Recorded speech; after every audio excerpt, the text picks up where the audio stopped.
How goes the night, boy? The moon is down. I have not yet heard the clock. And she goes down at 12. I take it as later, sir. Hold. Take my sword. There's husbandry in heaven. There are candles all out. Take thee that too. A heavy summon lies like lead upon me, and yet I will not sleep. Merciful powers restrain to me the thoughts that gives way to in repose. Give me my sword. Who's there? A friend. What, sir? Not yet at rest? The king's abed. He hath been an unusual pleasure and sent forth great largesse to your offices. This time he greets your wife withal by name a most kind hostess and shut up in measureless content. Being unprepared, our will became the servant to defect, else should free abroad. All's well. I dreamt last night of the three weird sisters. To you they've shown some truth.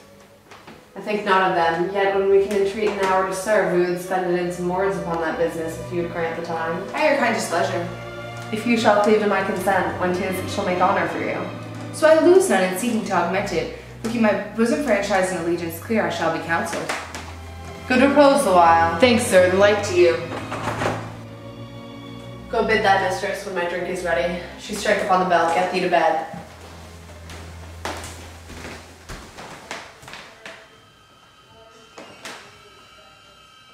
Is this a dagger which I see before me? The handle toward my hand? Come, let me clutch thee. I have thee not, and yet I see thee still. Art thou not, fatal vision, sensible to feeling as to sight? Or art thou but a dagger of the mind, false creation proceeding from the heat of pressing brain? I see thee yet, in form as palpable as this which now I draw. Thou marshalst me the way I was going, and such an instrument I was to use. Mine eyes are made fools of the other senses, or else worth all the rest. I see thee still, and on thy blade and dudgeon gouts of blood which was not so before. There is no such thing.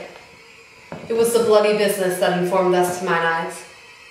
Now, o'er the one half world, nature seems dead, and wicked dreams abuse the curtained sleep. Witchcraft celebrates pale Hecate's offerings, and withered murder, alarmed by a sentinel, the wolf, whose howls is watched. Thus, with stealthy pace, with Tarquin's ravishing strides, towards his design, moves like a ghost. Thou sure and firm set earth, fear not my steps which way they walk, for fear that thy very stones may prate my whereabouts, and take the present horror from the time which now suits with it. While I threat he lives, words to the heat of deeds too cold breath gives. I go when he is done, and Bell invites me. Hear it not, Duncan, for it is a now, summons thee to heaven, or to hell.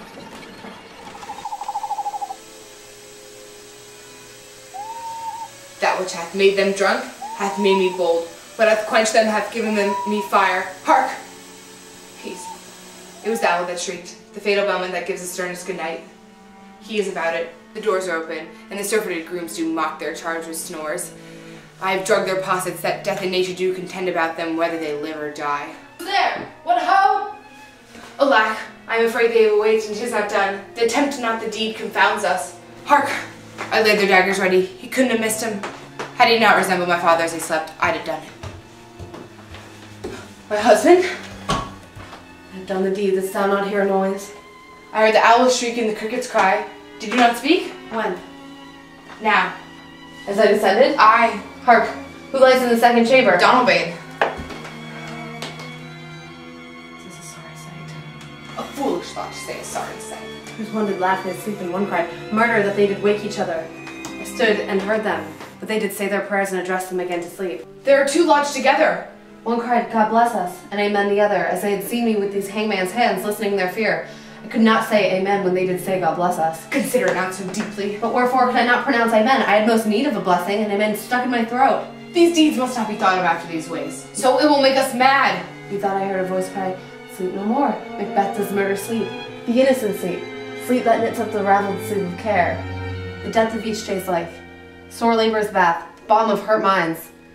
Great nature's second course, chief nourisher in life's feast." What do you mean? Still it cried, "Sleep no more to all the house. Glameth hath murdered sleep, and therefore Cotter shall sleep no more. Macbeth shall sleep no more." Who was it that thus cried? Why, worthy Thane, you do bend your noble strength to think so brave sickly of things. Go, wash this filthy witness from your hand. Why did you bring the daggers from the place? They must lie there. Go, carry them and smear the sleepy grooms with blood. I'll go no more. I'm afraid to think of what I have done. Look on it again, I dare not. Infirm of purpose, give me the daggers. The sleeping and the dead are but as pictures. 'Tis the eye of child to that fears a painted devil. If he do bleed, I'll gild the faces of the grooms withal, for it must seem their guilt.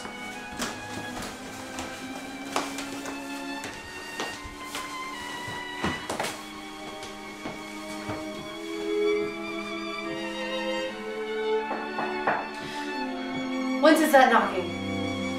Helps it with me when every noise appalls me. My hands are here. Ha! They pluck out mine eyes. Will all great Neptune's ocean wash this blood clean from my hands? No. Rather my hands the multitudinous seas incarnadine, making a green one red. My hands are of your color, but I shame to wear hearts so white. I hear a knocking from the south entry. Retire we to our chamber. A little water clears us of this deed. How easy it is then your constancy hath left you unattended. Hark! More knocking. Get on your nightgown, lest occasion should call us and show us not be watchers. Be not lost so poorly in your thoughts.